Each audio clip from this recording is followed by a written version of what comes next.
Assalamualaikum warahmatullahi wabarakatuh. Pada kesempatan kali ini, saya Ari Asuri akan menjelaskan inti pemikiran tokoh dari salah satu pemenang Nobel, yaitu Robert Solow.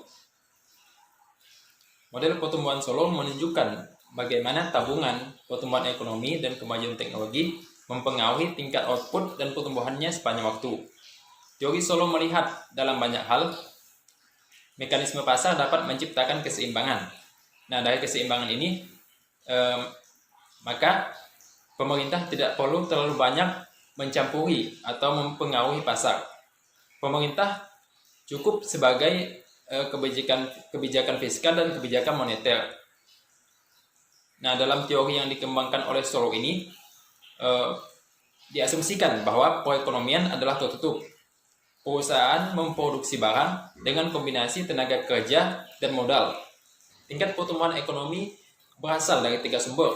Yang pertama adalah akumulasi modal, yang kedua adalah bertambahnya penawaran tenaga kerja, yang ketiga adalah peningkatan skill ataupun kemajuan teknik sehingga produktivitas kapital atau modal meningkat. Nah, dalam model Solow, masalah teknologi dianggap sebagai fungsi dalam waktu. Dalam jangka panjang, tingkat tabungan dalam perekonomian merupakan ukuran persediaan modal pada tingkat produksinya. Semakin tinggi tingkat tabungan, maka semakin tinggi pula tingkat persediaan modal dan output yang dihasilkannya.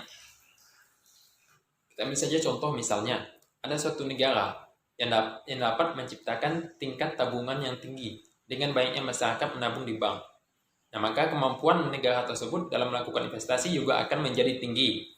Nah, selanjutnya, peningkatan investasi menambah lagi kapital atau modal, dan lewat proses multiplier itu akan dapat menghasilkan laju pertumbuhan ekonomi dan peningkatan per kapita yang lebih tinggi sehingga dapat meningkatkan output yang dihasilkan.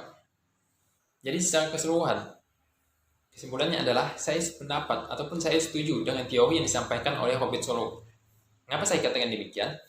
Karena seperti yang telah kita ketahui bahwa faktor terpenting yang mewujudkan pertumbuhan ekonomi itu bukanlah pertambahan tenaga kerja dan pertambahan modal, namun adalah kemajuan teknologi, pertambahan kemahiran dan kepakaran tenaga kerja.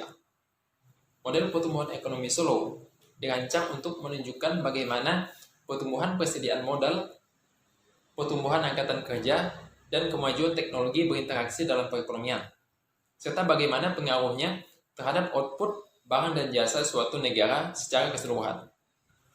Sekian yang dapat saya sampaikan mengenai teori pertumbuhan ekonomi yang dikemukakan oleh Robert Solow. Terima kasih atas perhatiannya. Mohon maaf atas segala kekurangan. Wassalamualaikum warahmatullahi wabarakatuh.